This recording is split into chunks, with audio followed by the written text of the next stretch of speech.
ఆవిడ చూపు ఎక్కడ పడుతుందో అక్కడ పడిన ఉత్తర క్షణంలో ఇక అలా ఇలా ఉండదు, ఇక ఐశ్వర్యం.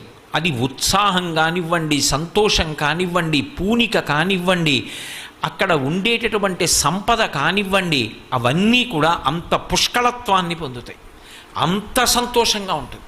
అందుకే ఆవిడ చూపులలోంచే అంతటి అనుగ్రహ ప్రసరణం చేసింది. అందుకే ఐశ్వర్యం ఎక్కడి నుంచి ఇస్తుంది అంటే ఆమె యొక్క చేతిలోంచి ఇస్తుంది అని చెప్పడం సాధ్యం కాదు.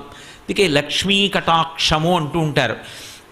ఆవిడ చూపు పడితే చాలు, ఒక్కసారి అలా ప్రసన్నంగా చూసిందా ఇక అక్కడ ఎంత ఐశ్వర్యం ఏర్పడుతుంది అనేటటువంటి దాని గురించి చెప్పడం ఎవరికీ సాధ్యం కాదు. అయితే మీరు ఒక్క విషయం జ్ఞాపకం పెట్టుకోవాలి, నేను ఐశ్వర్యము ఐశ్వర్యము ఐశ్వర్యము అన్న మాట వాడుతున్నప్పుడు కేవలము నేను సంపద గురించి మాట్లాడుతున్నాను అని